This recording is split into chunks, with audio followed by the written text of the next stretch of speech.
मुंबई महाराष्ट्र में मचे घमासान के साथ वसूली कांड, परमबीर सिंह, सचिन वाजे का विवाद महाराष्ट्र सरकार को दिल्ली से मुंबई तक घेरता जा रहा है। थोड़ी देर बाद इसी मसले पर बीजेपी नेताओं का जत्था राज्यपाल से मिलने पहुंचा तो आज सुप्रीम कोर्ट में परमबीर सिंह की याचिका पर सुनवाई होगी, जिसमें अनिल देशमुख पर आरोपों की जांच की मांग है। उधर मुंबई में महासंकट, महाबैठकों का दौर जारी है। कल रात सीएम उद्धव ठाकरे से अनिल देशमुख मिले तो कांग्रेस को भी हालात पर मंथन करना पड़ा। इस बीच आपको ये एक अहम तस्वीर हम दिखा रहे हैं जब आज राज्यपाल भगत सिंह कोश्यारी से मिलने के लिए पहुंचे हैं बीजेपी के नेता। और ये पूरा मामला अगर आप देखें, एक के बाद एक जिस तरह के ट्विस्ट और टर्न ले चुका है, दिल्ली, मुंबई, हर जगह इसकी गूंज सुनाई दे रही है। संसद तक में ये मामला उछला। कल देवेंद्र फडणवीस दिल्ली पहुंचे, उन्होंने इसके बाद मीडिया से भी बात की, सीबीआई जांच की मांग कर डाली। तो आज ये तस्वीर आप देखिए जब राजभवन बीजेपी नेताओं का प्रतिनिधिमंडल पहुंचा है। अघाड़ी सरकार पर एक के बाद एक बीजेपी के हमले। शरद पवार पूरी तरह से बचाव करते दिखाई दिए अनिल देशमुख के। और कल खासतौर पर जब आज तक से अंजराम कश्यप ने भी गृहमंत्री अमित शाह से इस पर सवाल पूछा कि क्या जो संकट महाराष्ट्र में इस वक्त दिखाई दे रहा है, अनिल देशमुख को कोई सलाह है, तो उनका यह कहना था कि सलाह वो नहीं देंगे, लेकिन नैतिकता का भी तकाजा है। और इस बीच आज भी बैठकों का और बड़ी हलचल का दिन है महाराष्ट्र में। हमारे साथ मुस्तफा शेख जुड़ गए और जानकारी के साथ। मुस्तफा, राज्यपाल से मिलने के लिए बीजेपी नेताओं का ये प्रतिनिधिमंडल पहुंचा है। वहीं परमबीर सिंह के मामले को लेकर भी सुप्रीम कोर्ट में आज अहम डेवलपमेंट है। महाराष्ट्र में ओवरऑल क्या हो रहा है, बताएं हमारे दर्शकों को। जी बिल्कुल, एक तरह से जो घटनाएं हो रही है महाराष्ट्र में, उनका एक तरह से क्राइम जो है उसका इन्वेस्टिगेशन चल रहा है। दूसरी ओर इस चीज ने पूरा एक राजनीतिक टूल भी पकड़ा हुआ है। बीजेपी काफी प्रेशर बनाए हुए हैं स्टेट गवर्नमेंट पर। कल भी देवेंद्र फडणवीस ने एक प्रेस कॉन्फ्रेंस में कुछ डॉक्यूमेंट जारी किए जो पैसे लेकर ट्रांसफर की बात कर रहे थे। फिर वो जाकर के दिल्ली में होम सेक्रेटरी से मिले और वो दस्तावेज उनको हैंडओवर किए।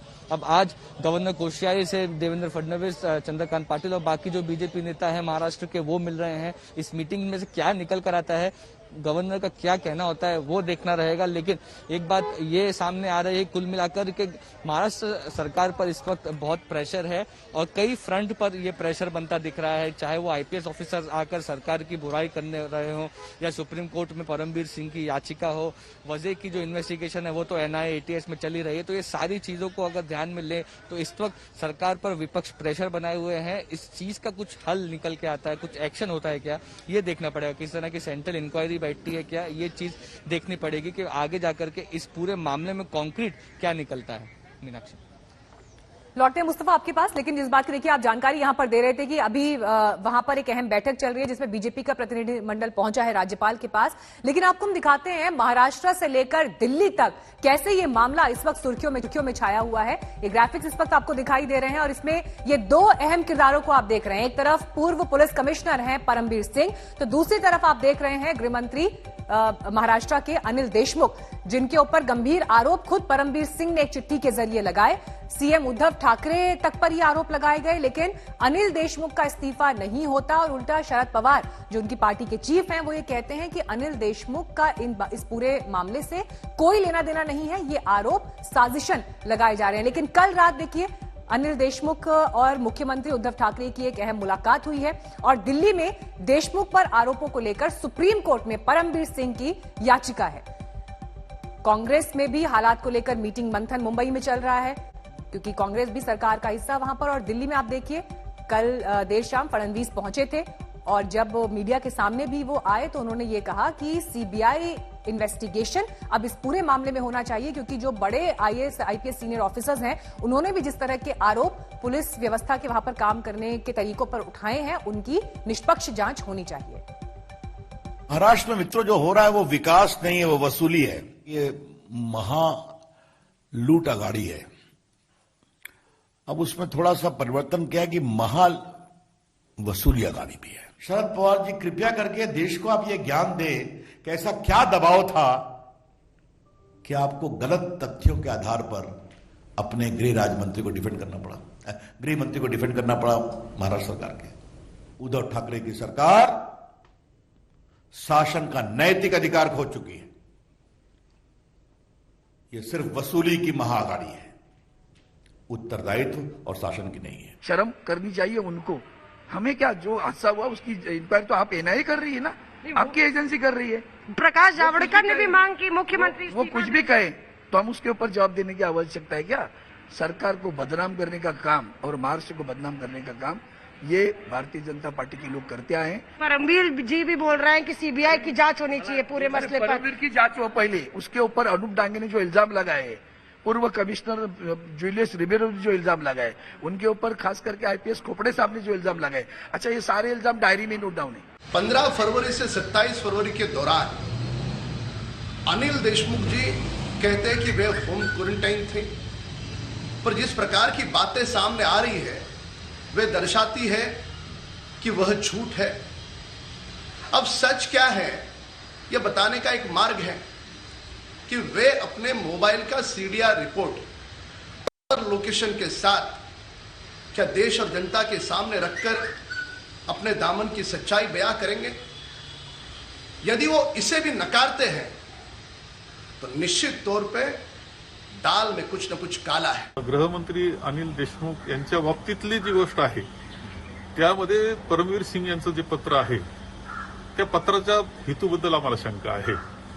आम्हाला असं वाटतं की परमवीर सिंग यांचं पत्र हे काहीतरी राजकीय दबावापोटी त्यांच्यावर काही प्रेशर्स आले असावेत आणि त्यामधून त्यांनी हे पत्र दिलं असावं असं आमचं आजचं मत आहे। ये क्या हो रहा है महाराष्ट्र में? मतलब आप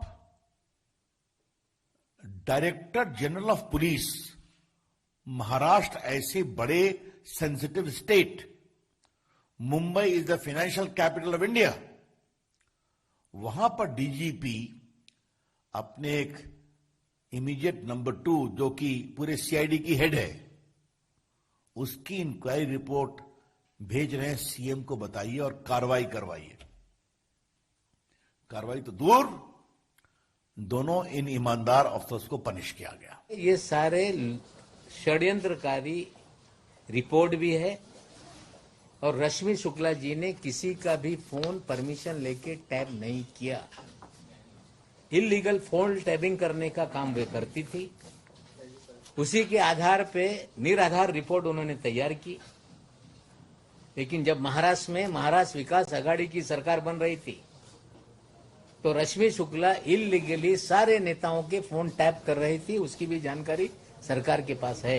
100 करोड़ की वसूली के आरोप के बाद महाराष्ट्र सरकार पुलिस अधिकारियों की ट्रांसफर पोस्टिंग की सेल के आरोप में घिर गई है। बीजेपी ने आईपीएस रश्मि शुक्ला की एक सीक्रेट रिपोर्ट का हवाला दिया है।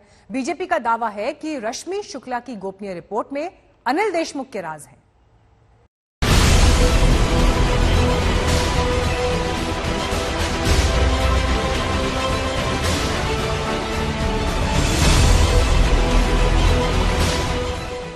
मेरे पास जो भी एविडेंस थे एचडी बंद कर लेना यार, उसको मैंने सील्ड एनवेलप में सारी की सारी चीजें होम सेक्रेटरी साहब को सौंपी है। जो जानकारी मेरे पास थी उस जानकारी की पूरी ब्रीफिंग ये भी मैंने उनको दी है। देवेंद्र फडणवीस वो सीक्रेट डेटा और डॉक्यूमेंट लेकर दिल्ली पहुंच गए जिसमें महाराष्ट्र की उस सियासत के नए राज होने के दावे हैं, जिस सियासत की सांसें महावसूली के आरोपों पर पहले से अटकी है।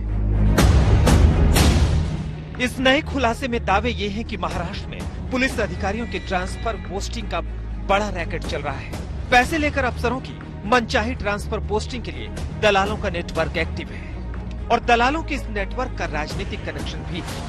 ट्रांसफर पोस्टिंग में दलालों के इस नेटवर्क को महाराष्ट्र की पूर्व कमिश्नर ऑफ इंटेलिजेंस रश्मि शुक्ला ने पकड़ा था और एक सीक्रेट रिपोर्ट तैयार की थी।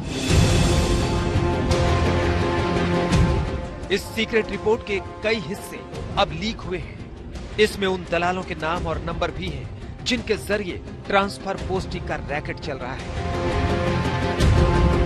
इसमें उन पुलिस वालों के नाम भी लिखे हैं जिन्होंने ट्रांसफर पोस्टिंग के लिए इन दलालों से संपर्क किया था और इनमें से कई ने मनचाही पोस्टिंग की जगह भी बताई थी। लेकिन पुलिस अधिकारियों के ये नाम कैसे पता चले, कैसे दलालों का पता चला ये सीक्रेट रिपोर्ट कैसे तैयार हुई, ये भी समझने की जरूरत है। शक के आधार पर पहले कुछ लोगों की पहचान की गई, फिर उनके फोन कॉल इंटरसेप्ट हुए। कॉल रिकॉर्डिंग में दलालों ने दावे किए कि कौन से अधिकारी का ट्रांसफर कहां करवाया है और इसके बदले में कितनी रकम ली है। दावा यह है कि ये दलाल बड़े नेताओं के भी संपर्क में थे और बड़ी रकम लेकर ट्रांसफर पोस्टिंग करवा रहे थे। इस रैकेट पर जिस अफसर रश्मि शुक्ला ने ये रिपोर्ट तैयार की थी, उन्होंने पिछले साल 25 अगस्त को ये रिपोर्ट तत्कालीन डीजीपी एसके जायसवाल को भेजी थी। फिर 26 अगस्त को डीजीपी एसके जायसवाल ने ये रिपोर्ट तत्कालीन additional chief secretary home Sitaram Kunte को फॉरवर्ड की थी। देवेंद्र फडणवीस का दावा यह है कि ट्रांसफर पोस्टिंग के रैकेट पर यह रिपोर्ट सीएम तक भी पहुंची, लेकिन कार्रवाई उसी पर हो गई जिसने रिपोर्ट तैयार की थी। इसके बारे में पूरी ब्रीफिंग ये माननीय मुख्यमंत्री जी को हुई और मुख्यमंत्री जी ने कंसर्न भी जाहिर किया और ये मेरे पास डेटा है, करीबन 6.3 जीबी का 6.3 जीबी का ये डेटा मेरे पास है कि जिसके अंदर ये सारे कॉल्स इंटरसेप्ट किए हुए और ये एक पूरा रिपोर्ट इसका जो है, मतलब ये कवरिंग लेटर है और कवरिंग लेटर के साथ ये पूरे ट्रांसक्रिप्ट उसके ये रिपोर्ट के साथ माननीय मुख्यमंत्री जी को भेजे गए। आश्चर्य की बात यह हुई कि मुख्यमंत्री जी के यहां से वो रिपोर्ट गृह मंत्री जी के यहां चली गई और उसके बाद इसके ऊपर कार्रवाई होना दूर, कार्रवाई किस पर हुई? कार्रवाई हुई कमिश्नर इंटेलिजेंस पे। बीजेपी इसी पर सीधे से सवाल पूछ रही है कि अगर सीएम की जानकारी में इतना गंभीर मामला आया था तो ये बताना चाहिए था कि क्या एक्शन लिया गया। जानबूझकर 25 अगस्त 2020 से आज तक इतने सेंसिटिव रिपोर्ट पर कोई कार्रवाई नहीं की गई। आश्चर्य की बात ऐसी है, इस रिपोर्ट में जिनके नाम आए हैं उनको वही पोस्टिंग्स मिली है। सीधे कोई भी निर्णय गृह मंत्री नहीं लेते, ये सच्चाई है, लेकिन जिस तरह से पत्र में सारी चीजें कही गई उस तरह से किसी भी प्रकार के तबादले नहीं हुए। अगर पैसा खाया है किसी ने तबादले में तो क्या उस समय के डीजी जायसवाल जी ने पैसा लिया था? क्या एसीएस होम ने पैसा लिया था? हमें लगता है ये सारे षड्यंत्रकारी रिपोर्ट भी है। महाराष्ट्र सरकार ने भी पलटवार किया है कि बीजेपी के दावे गलत हैं। सीक्रेट रिपोर्ट में जिन अधिकारियों के नाम लिखे हैं उनमें ज्यादातर की मनचाही पोस्टिंग हुई ही नहीं। महाराष्ट्र सरकार ने उल्टे आरोप लगाए हैं कि जिस अफसर रश्मि शुक्ला ने ये रिपोर्ट तैयार की है वो बीजेपी की एजेंट की तरह काम कर रही थी और बिना परमिशन के फोन टैप कर रही थी। मुंबई से साहिल जोशी और दिल्ली से तंसीम हैदर के साथ आज तक ब्यूरो।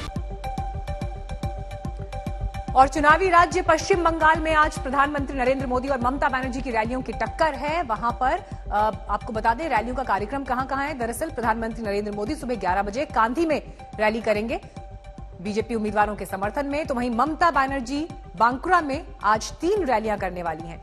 मेदिनीपुर को शुवेंदु अधिकारी परिवार का गढ़ माना जाता है। पीएम की रैली में शुवेंदु और उनके सांसद पिता शिशिर अधिकारी शामिल रहेंगे। 11 बजे कांधी में ये रैली है। प्रधानमंत्री का एक हफ्ते के भीतर बंगाल का ये चौथा दौरा है। बांग्लार माয়ের আত্মসম্মানের লড়াই, বাংলার বোনের সম্মানের লড়াই। बंगाल में पहले चरण की वोटिंग के ठीक दिन पहले शक्ति प्रदर्शन की जबरदस्त होड़ है। गृहमंत्री अमित शाह ने उत्तर 24 परगना के गोसाबा में रैली की और पश्चिम मेदिनीपुर में भव्य रोड शो। भगवा रंग से पटे रोड शो में बीजेपी कार्यकर्ताओं के जोश का ठिकाना नहीं था। विजय रथ पर सवार शाह बंगाल जीत का दावा कर रहे हैं। बंगाल की जनता परिवर्तन के लिए तैयार है। यहाँ 200 से ज्यादा सीटों के साथ भारतीय जनता पार्टी की सरकार बनी। अमित शाह अपने साथ ममता बनर्जी को चुभने वाले तीखे डायलॉग्स लेकर आए थे। उन्होंने कहा, मोदी सरकार स्कीम लाती है और टीएमसी स्कैम में बदल देती है। केंद्र सरकार पैसा भेजती है, भतीजा एंड कंपनी गबन कर लेती है। दीदी ने गरीबों को लूटने के लिए 115 स्कैम बनाए हैं, स्कैम बनाए। कंफर्म आया था ना भाई, ये भतीजा एंड कंपनी चाव कर गई है। शाह जब आरोप लगा रहे थे तब ममता बनर्जी जंगल महल में बीजेपी की जड़ें खोद रही थी और बीजेपी को 2019 में मिली चुनावी बढ़त को काटने में जुटी थी। पुरुलिया और बांकुरा में ममता ने रैलियां की, बीजेपी पर हमले किए। वो एक बार फिर अपनी चोट के प्रति पैदा हुई सहानुभूति के रथ पर सवार दिखी। পাটা বাকি ছিল সেটাও জখম করেছে। नहीं, हमारी तो शुभकामना है कि उनको चोट लगी है तो वो चोट बहुत जल्दी ठीक हो जाए। जंगल महल के इस इलाके में विधानसभा की 40 सीटें हैं। 2016 विधानसभा चुनाव में टीएमसी को 31 सीटें मिली थी, जबकि बीजेपी को एक ही सीट मिली थी। लेकिन इसके 3 साल बाद लोकसभा चुनाव में तस्वीर बदल गई और जंगल महल में बीजेपी ने 5 की 5 लोकसभा सीटें जीत ली। अनुसूचित जाति और आदिवासी समुदाय ने बड़ी संख्या में बीजेपी को वोट दिया था। अब ममता नए सिरे से जंगल महल में पांव जमाने की कोशिश में है। आदिवासी और दलित वोटों को साध रही हैं, वादों की छड़ी लगा रही हैं। 2019 के लोकसभा चुनाव में बड़ी संख्या में हिंदू वोटों का ध्रुवीकरण हुआ। 57% वोट बीजेपी के पक्ष में गए। 2 दिन पहले बीजेपी ने अपने घोषणा पत्र में धार्मिक पूजा की आजादी को चुनावी मुद्दा भी बनाया। ममता इस रणनीति को समझ रही हैं। उन्होंने आरोप लगाया कि बीजेपी धर्म के नाम पर विभाजन कर रही है और बंगाल में बीजेपी की पूजा नहीं होने देंगे। भादु उत्सव करुक, करम उत्सव करुक, दुर्गा पूजा करुक। झारखंड से सटा पश्चिम बंगाल का जंगल महल इलाका किसी दौर में माओवादियों का गढ़ रहा है। ममता बनर्जी ने इस इलाके की तस्वीर बदल दी थी। नतीजा ये कि 2016 के चुनाव में टीएमसी को जबरदस्त चुनावी बढ़त मिली थी। अब ममता एक बार फिर इस इलाके में सियासी जमीन खोज रही हैं। अनुपम मिश्र के साथ आज तक ब्यूरो। कल पश्चिम बंगाल में अमित शाह ने रैली और रोड शो किया, तो वहीं बीजेपी अध्यक्ष जेपी नड्डा का भी रोड शो था। मेदिनीपुर में रोड शो के दौरान अमित शाह ने आज तक से खास बातचीत की। हम इस वक्त मौजूद हैं मिदनापुर में, जहां पर गृह मंत्री अमित शाह अपना ये रोड शो कर रहे हैं। ये नजारा आपको दिख रहा है, गुलाब की पंखुड़ियों के बीच गृह मंत्री अपने तरीके से पूरे संग्राम को लोगों के बीच में पहुंचा रहे हैं। अमित शाह जी, ये भीड़ देखकर तो साफ है कि एक विकल्प के तौर पर आप उभर गए हैं, लेकिन यहाँ से सत्ता तक के लिए आप कैसे आश्वस्त हैं कि कुर्सी बंगाल की मिलेगी? देखिए, हमारा जो घोषणा पत्र आया है वो बंगाल की जनता की आकांक्षाओं की पूर्ति करने वाला घोषणा पत्र है और भारतीय जनता पार्टी का संकल्प पत्र पूरे देश की जनता गंभीरता के साथ लेती है। हमने घुसपैठ मुक्त बंगाल का वादा किया है, भ्रष्टाचार मुक्त बंगाल का वादा किया है, महिला सुरक्षा से युक्त बंगाल का वादा किया है। हमने सोनार बांग्ला की कल्पना की है, जिसमें बंगाल के सांस्कृतिक वैभव को पुनः एक बार हम आसमान को छूने तक ले जाएंगे। और मैं मानता हूं जिस प्रकार की अराजकता यहां पर हुई है, तुष्टीकरण ने अपनी सारी सीमाएं लांघ दी है। बंगाल की जनता, आप देखिए, इतने छोटे से टाउन में हजारों लोग रोड से में उमटे हुए हैं। यही बताता है कि बंगाल की जनता परिवर्तन के लिए तैयार है।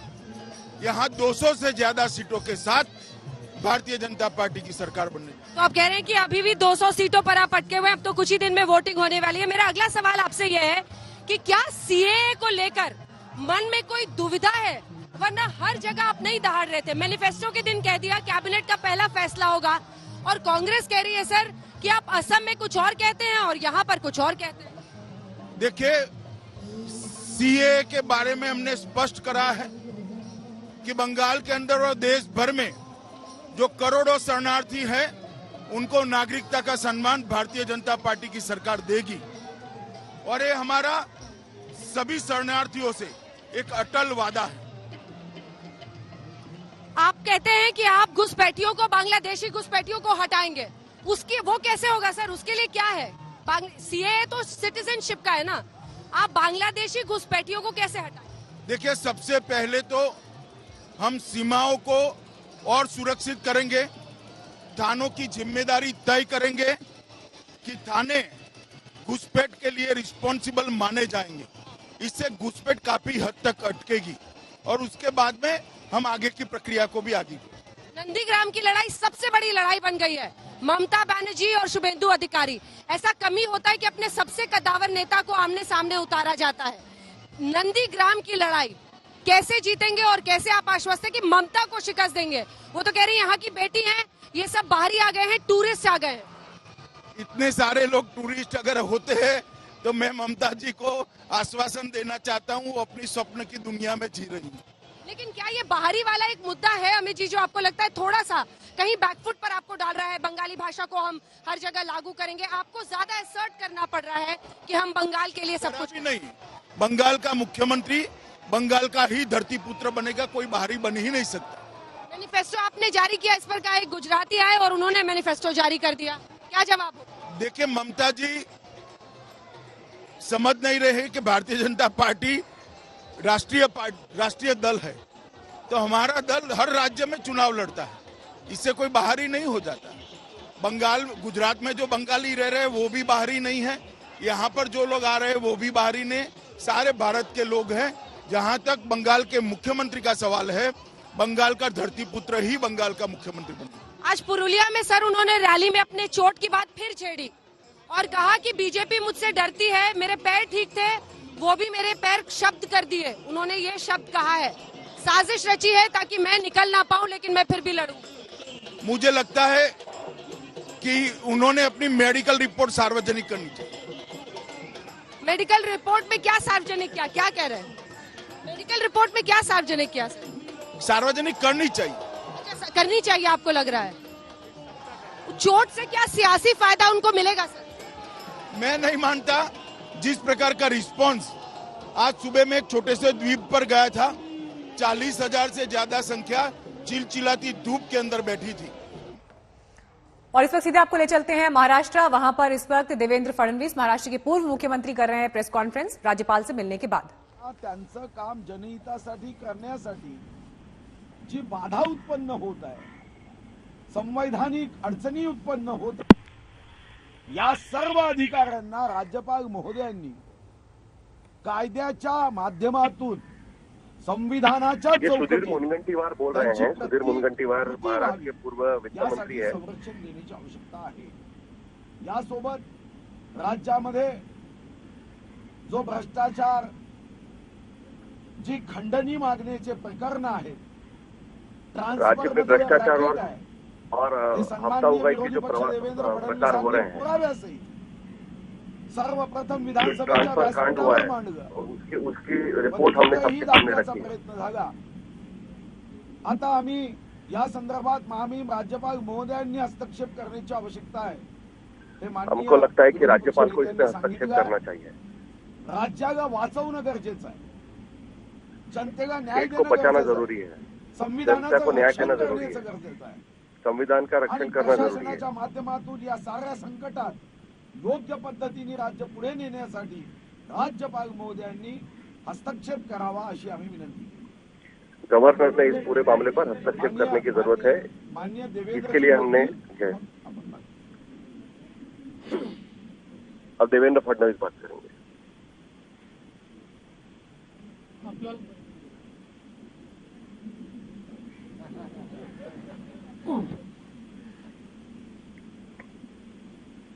आपल्याला कल्पना आहे की आपको पता है कि ज्या प्रकारच्या घटना जिस प्रकार की काही घटनाएं दिवसात बाहेर येत आहेत, पिछले कुछ दिनों से बाहर आ रही है, ये चिंताजनक बात आणि है। याच्यामध्ये सर्वाधिक चिंताजनक गोष्ट काही असेल तर या घटनांवर मुख्यमंत्री, इस पे सबसे बड़ी चिंता की बात यह है कि एक मुख्यमंत्री इस शब्द पर चुप है। माननीय मुख्यमंत्री या संदर्भात बोलत नाहीये।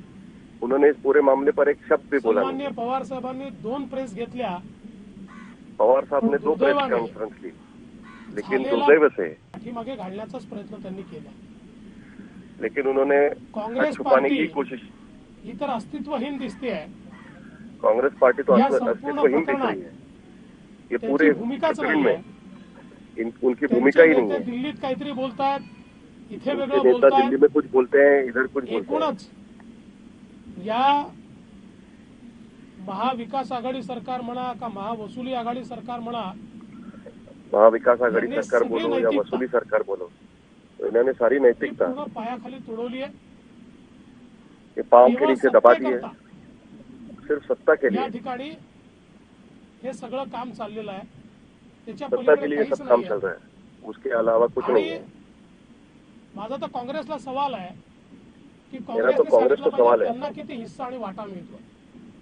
कांग्रेस ने भी बोलना ज्या चाहिए उनको प्रकारचं कितना त्यांचा हिस्सा मौन मिल रहा आहे, है। जिस तरीके का पुन्हा वाटा उन्होंने आणि मौन हिस्सा रखा किती है, आहे हे देखील आता या उनको भी ठिकाणी कितना हिस्सा मिल रहा है वो भी आम्हाला उन्होंने बताना समजलं चाहिए। पाहिजे। आणि म्हणूनच आज राज्यपालांना आम्ही भेटून आज राज्यपाल को मिलकर वेगवेगळ्या प्रकारच्या घटना दिलेल्या आहेत। अलग आमची अलग अपेक्षा आहे, वक्त की घटनाएं रखी है उनके मुख्यमंत्री सामने। जर बोलत नसतील हमारी अपेक्षा है कि अगर तर मुख्यमंत्री नहीं बोल संवैधानिक रहे हैं, प्रमुख म्हणून माननीय राज्यपालांनी संवैधानिक त्यांना प्रमुख बोलतं के केलं तौर पाहिजे। पर राज्यपाल ने माननीय उनको बोलने के लिए राज्यपालांनी मजबूर त्यांच्याकडून करना अहवाल चाहिए। घेतला पाहिजे। राज्यपाल ने उनसे अहवाल या मांगना खंडणीच्या चाहिए। घटनांचं काय त्यांनी कारवाई केली, इस पूरी घटनाओं पर उन्होंने क्या जे कार्रवाई रॅकेट की, बाहेर ये निघालेलं राज्यपाल होतं, को उनको रॅकेटवर कुछ त्यांनी काय पूछना कारवाई चाहिए। केली, या सगळ्या गोष्टी या ये राज्यपालांनी सारी चीजें त्यांच्याकडून घ्याव्यात। राज्यपाल ने उनसे हा लेना अहवाल त्यांनी चाहिए मागवावा, याकरता आज आम्ही भेटलोय। और उनसे उस पर सवाल पूछना चाहिए, इसके लिए हम उनको मिले हैं।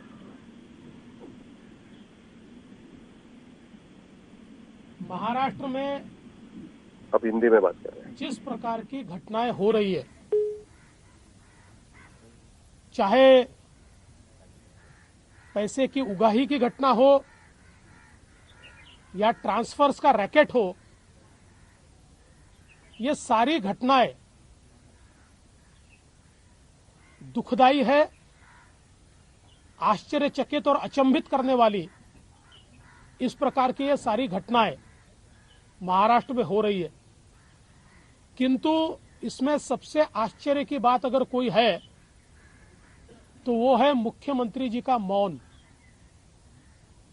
इतनी सारी घटनाएं होने के बावजूद महाराष्ट्र के मुख्यमंत्री जी ने उसके ऊपर एक बयान भी नहीं दिया। पवार साहब ने 2 प्रेस ली, किंतु जो मंत्री है उनको केवल बचाने का प्रयास पवार साहब ने किया। पवार साहब ने कहा कि मूल घटना की ओर देखिए, मूल घटना तो देखनी पड़ेगी, पर मूल घटना के आड़े आप भ्रष्टाचार को नहीं छिपा सकते। वो घटना जितनी महत्व की है उतनी ये भी घटना महत्व की है।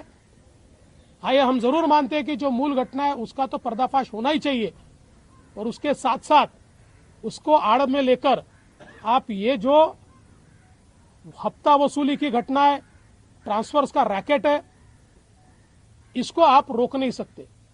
उसकी भी जांच होनी चाहिए। और इस सरकार में कहीं पर भी नैतिकता नहीं दिखाई पड़ती, क्योंकि इतना बड़ा रैकेट बाहर आने के बाद जिन्होंने बाहर लाया उन पर तो कार्रवाई की गई, लेकिन जिन्होंने रैकेट किया उनके ऊपर कोई कार्रवाई नहीं है, और कार्रवाई की बात भी नहीं है। उसके ऊपर हम कोई कार्रवाई करेंगे इस प्रकार की चर्चा भी नहीं है। और इस महावसूली सरकार में कांग्रेस पार्टी का क्या अस्तित्व है हमको तो समझ में नहीं आता, पर यह ध्यान में आता है कि शायद ये जो हफ्ता वसूली हो रही है इसमें बड़ा हिस्सा उनको भी शायद मिल रहा होगा, इसलिए वो मौन है, वो कुछ कह नहीं रही है। और इसलिए हम उनको भी पूछना चाहते हैं कि भाई आप भी बता दीजिए कि आपकी जितनी सत्ता में हिस्सेदारी, क्या उतनी हफ्ते में हिस्सेदारी है? कुल मिलाकर इस सरकार ने पूरी तरीके से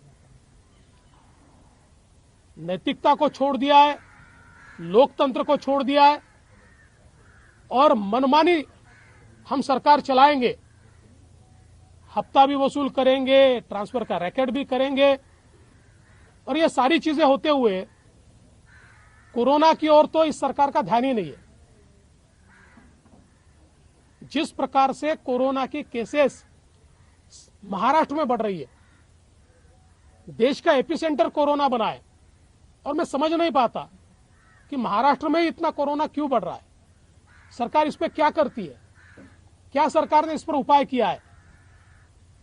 मुझे लगता है ये भाषण देने की बात नहीं है, एक्ट करने की बात है।